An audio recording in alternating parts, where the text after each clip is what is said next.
Welcome to another wonderful day of reading the Book of Mormon with a believer. Today we are reading 2 Nephi chapter 13, which is another chapter where Nephi is quoting straight out of the book of Isaiah. I think this is the second of 13 in a row. He has quoted some in the past, but we're back on it for quite a solid set of Isaiah quoting. Now today is a chapter I actually really enjoy from the book of Isaiah. It has some beautiful quotes that are memorable to me, talking about grinding the faces of the poor, babes ruling over them, the pride of women, and the show of their countenances doth witness against them. I will identify some of these favorite phrases as we go throughout, but as always, be alert for something that the Spirit touches your heart with as we read. Let's go ahead and get started. Chapter 13, the italicized summary: Judah and Jerusalem will be punished for their disobedience. The Lord pleads for and judges his people. The daughters of Zion are cursed and tormented for their worldliness. Compare Isaiah 3, about 559 to 545 BC. And of course, I'm going to remind you that Isaiah is helping us look towards the future, what kinds of things we can expect in end times, but also to help us really be aware of what we need to do to prepare for Jesus Christ, and that ultimately there's a message of hope that Jesus Christ is going to come and save his people, help them, and redeem them. All right, let's go to verse 1. For behold, the Lord of hosts, doth take away from Jerusalem and from Judah the stay and the staff, the whole staff of bread and the whole stay of water. So this, I believe these next few verses is talking about Judah's leaders here, compared to the necessities of food and water, will be taken away and replaced by the young and the inexperienced, resulting in a social order that is turned upside down. This is just from Grant Hardy, that little piece I just read to you there. That's from Grant Hardy. He's a scholar that sometimes I insert his interpretation as we're reading Isaiah. Okay, verse 2, the mighty man and the man of war, the judge and the prophet, the prudent and the ancient, the captain of 50 and the honorable man and the counselor and the cutting artificer and the eloquent orator. And I will give children unto them to be their princes, and babes shall rule over them. And the people shall be oppressed, every one by another, and every one by his neighbor. The child shall behave himself proudly against the ancient, and the base against the honorable. So I'm not really entirely sure what Isaiah is intending with this, but I do trust that when the Spirit speaks to me and helps me understand my world better as I read scriptures, that maybe that's what's meant for me. And as I read this verse 5, the people shall be oppressed, everyone by another, I think about social media and how much oppression there is of people talking mean about each other, or I'm trying to, be proud and look better than someone else. That is, I believe that is applicable in that setting. And then it goes on and says, everyone by his neighbor and everyone by another. Yeah, everyone's just oppressing each other. And we don't want to be found on the wrong side of that equation. That although it's very common for people to be oppressing each other, we need to always be checking ourselves at the door. Are we treating people with love, respect, kindness, patience, charity, humility, looking to the fruits of the Spirit and the attributes of Christ, so that whatever interactions we're in, we are elevating that interaction and setting a good example. Again, we do not want to be on the wrong side of that equation. And then in verse 5 here, it says again, the child shall behave himself proudly against the ancient, and the base against the honorable. So I know I'm repeating myself, but I don't know precisely what Isaiah meant when he was writing that, but I do know in my day what I see. And I do see that young and inexperienced people are often not humble. People, a lot of times in modern culture, are not respectful of elders or of those who have more wisdom. It seems like there's quite an epidemic of people who say, hey, I know what I believe and that's good enough. I don't need to learn anymore. I don't need to be humble or be corrected by anyone that has more experience. It's really an epidemic. And I think you see that a lot in parenting, right? Like where we're seeing a lot of young people just be so dismissive of their parents and so unkind of the elderly. And that's something that, again, we can't really change what other people are doing, but we can check ourselves at the door and say, Lord, is it I? Am I willing to be respectful of older people who maybe aren't cool or popular, but they have more experience and wisdom to share? Can I make sure that I'm being in a place of respect there, and I'm not behaving myself proud against the ancient, or behaving the base against the honorable? Okay, verse 6. When a man shall take hold of his brother and the house of his father, and shall say, Thou hast clothing, be thou our ruler, and let not this ruin come unto thy hand. So this is, again, I'm going to read from Grant Hardy, his little snippet here. He says, in a time of devastation and scarcity, no one will want to lead, and family ties will be strained. And so this is, something that he inserted there. In that day shall he swear, saying, I will not be a healer, for in my house there is neither bread nor clothing. Make me not a ruler of the people. So maybe it's speaking to some of the strenuous times that we've had and are ahead, where resources are scarce and leadership is strained. For Jerusalem is ruined. This is verse 8. For Jerusalem is ruined and Judah is fallen, because their tongues and their doings have been against the Lord, to provoke the eyes of his glory. Verse 9, the show of their countenances doth witness against them, and doth declare their sins to be even as Sodom, and they cannot hide it. Woe unto their souls, for they have rewarded evil unto themselves. Now, I really like this phrase in verse 9, the show of their countenances doth witness against them. I like it on several levels. And first of all, it is that when we are judged of God, we cannot hide who we are, because it's going to show even on our very countenances, in our face. I love the quote by Abraham Lincoln that he says, by the time a man is 40, he is responsible for the look on his face. Like, the longer we lead our lives, the more we are responsible for the energy we carry, and even for how we look, because a cheerful, kind, humble person will chisel features that are beautiful, that show their love for the Lord. And I do believe this is absolutely true, that you can kind of see in yourself and others a difference in the way you carry yourself when you're in a good place versus when you are angry and bitter and negative. The show of your countenance surely doth witness either for or against you. Say unto the righteous that is well with them, for they shall eat the fruit of their doings. Woe unto the wicked, for they shall perish, for the reward of their hands shall be upon them. And my people, children are their oppressors, and women rule over them. O my people, they who lead thee cause thee to err, and destroy the way of thy paths.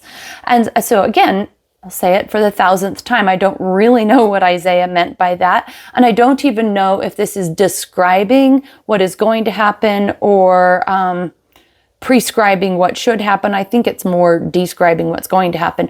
Children are their oppressors. And I don't know if this is the right way to look at it, but this is what makes sense to me. Children are their oppressors. We see so many problems in parenting, and I've been there, like, I get it. This is not a judgment at all, but there's a lot of struggles with parenting where parents don't have any authority. And I'm not saying parents should just crack down and tell their kids everything to do. I actually think that we are moving into a more enlightened period of parenting where there's more like compassionate dialogue, that parents and children can have real conversations about feelings and needs. But some of that is weaponized on the side of children demanding what they want as entitlements, and parents feeling pretty powerless sometimes, and that really oughtn't to be that way. Parents ought to still have a certain amount of like respect and parental authority, and the children, ought to be respectful of that, even while we're trying to move towards more compassionate, open, engaged ways of communicating between the generations. All right, verse 13, the Lord standeth up to plead, and standeth to judge the people. The Lord will enter into judgment with the ancients of his people and the princes thereof. For ye have eaten up the vineyard and the spoil of the poor of your houses. What mean ye? Ye beat my people to pieces and grind the faces of the poor, saith the Lord God of hosts. Now, this phrase, grind the faces of the poor, it just is so harshly sad and just brutal to picture this, someone grinding the faces of the poor. I like how Isaiah uses stark imagery to get your attention. We would never want to hurt someone who's already down, to kick someone who's already, in the gutter. So this whole picture of grinding the faces of the poor is just devastatingly sad. And as a good self-check, like, we should never do that. And what does that look like for us? And sometimes I think about, we want to be like good stewards with our money. So we're careful. So we try to get the best deal, or maybe not leave a very good tip, or, try to squeeze just a little more value out of your dollar. And sometimes I think we just need to be really aware who's on the receiving end of that. Are we grinding the faces of the poor? Are we taking advantage of someone who's already struggling? And I don't have I'm not trying to advocate that everyone should leave really big tips, but that's a good example. Think about the people on the end doing the labor what's their circumstance? Could we be a little more generous? Could we be a little bit more aware in whatever circumstance we're in with our money when we're trying to get a good deal? I know I thought about that a lot when I've been on, I've been on a few cruises, and I would say practically a quarter of the time when I'm on a cruise, I'm sitting there thinking about the amazing staff, the incredible people that are helping us, that are often from disadvantaged countries, and just feeling sad and wanting to help them more and hoping they're getting paid well, but again, just we need to be aware if we are in a place of relative abundance and we're trying to get a good deal on things, so just be aware of who's on the receiving end. Is there a way we could be more fair, that maybe there's something more important in that moment than getting a good deal? But outside of that, outside of just how we're spending our money, also, just in general, are there people we're overlooking? Are there people that we could maybe give a few dollars to, or just recognize or help in some way that are struggling? We will be held accountable before the Lord if we have made people's lives harder who are struggling economically. And yes, it's a principle of God's kingdom that everyone needs to contribute and work and do their part. Just laziness and giving up agency and expecting to be taken care of is not appropriate, but that's not what I'm talking about. It's people that are genuinely struggling and they're trying. We need to see them. That bumper sticker, start seeing motorcycles. We need to be aware of the motorcycles on the road. We really need to be aware of the people around us that are struggling economically, because there's nothing more depressing and disheartening than just to not have enough to survive. And God does not want us to grind the faces of the poor at all, ever. He will not be happy with us if we do. So we need to really think about that. Verse 16, moreover, the Lord said, because the daughters of Zion are haughty and walk with stretched forth necks and wanton eyes, walking and mincing as they go and making a tinkling with their feet, therefore the Lord will smite with a scab the crown of the head of the daughters of Zion, and the Lord will discover their secret parts. In that day, the Lord will take away the bravery of their tinkling ornaments and calls and round tires like the moon and chains and bracelets and mufflers, the bonnets and ornaments of the legs and headbands and tablets and earrings, the rings and the nose jewels, the changeable suits of apparel, the mantles, the wimples and the crisping pins, the glasses and the fine linen, the hoods and the veils. And it shall come to pass, instead of a sweet smell, there shall be a stink, and instead of a girdle, a rent, and instead of a well-set hair, baldness, and instead of a stomacher, a girding of sackcloth, burning instead of beauty. Now, I really love that, let's see, it's verses 17 through 24 that we just read about the daughters of Zion. Clearly, Isaiah had hung out with a girl or two in his life. He obviously, more than likely, had sisters or aunts or nieces or daughters, and he knows that what comes with a lot of women is 1,000 things. 1,000 things in their little hygiene kits and all their clothes and jewelry and cute, fun things. Women, not to paint with a broad brush, but they tend to be not as simple as men with the way they dress and groom themselves. And gosh, it doesn't take a rocket scientist to know that women can be more competitive than even men in some ways, and they're competitive with their looks. And Isaiah is pointing out, I just love it how he lists item after item after item, the the fine linen and hoods, crisping pins, nose jewels, headbands, tablets, bonnets. He's listing all these things that the women feel like they need to feel beautiful and better than somebody else. And that these women, these daughters of Zion that are so caught in pride, their focus is on things that are not of eternity. Their focus is on how they look and on all their cool, special little ornaments. And we are no different today. This is actually speaking directly to our day. We have that in 1,000 different ways. Which bracelet, which shorts, or how many shoes do we have, and how's our hair, and, different kinds of cosmetics and all this. And I'll be straight with you. I like to look pretty, but there's just a line in the sand where it has become your God. It has taken over, and God does not speak well of that here in Isaiah. He said that there will be a burning instead of beauty, that he will expose the hypocrisy of the daughters of Zion and bring them down into the dust, essentially. And again, as with all of these things, we need to ask, Lord, is it I? Do I over-focus on physical appearance, or on pride, or how I'm viewed, or popularity, or my possessions? And I need to be just so aware that I put God first, and that these things fall into line. And if they ever compete with my discipleship, if they ever get in the way of me being where I need to be, doing what I need to do to worship God, then I need to make the choice to let that thing go and not worry so much. I know for me in my life, I've had many, many moments where I've had to say, instead of spending so much time on my hair, I should probably go spend time with my child. Or instead of spending money on this jewelry, I should probably pay off this bill. It's really important that we keep our priorities straight.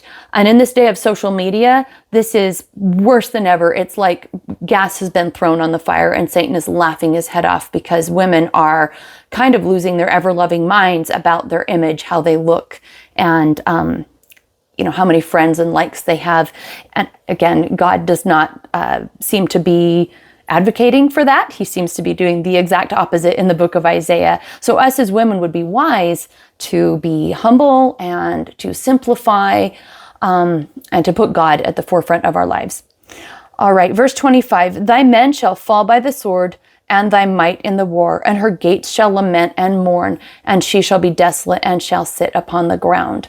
So that's the end of the chapter, and it's just kind of cautionary to remember that the abundance and beauty and all of the fun things to make yourself look good and feel good and be all popular and cute are temporary, and that it would be wise every day to meditate on that God is coming again, that there are way more important things than your appearance, and to put first things first, because we don't want to be on the wrong side of that equation when, I would want her to say when Judgment Day comes, but no, we don't even want to wait for Judgment Day. Like any given day, we want to be on the right side of the equation of being humble and watching our characters, so that we can have that satisfaction and that peace and that joy that comes as we worship Jesus Christ. I know for me, I feel empty when I focus on the wrong things, all the worldly things. And I feel just strong inside and peaceful. And I feel like I have some power and some protection in my life. Not that bad things don't happen, but I just feel this sense of strength when I am doing the right kinds of things to honor God and putting Him first. And I leave that with you in the name of Jesus Christ. Amen.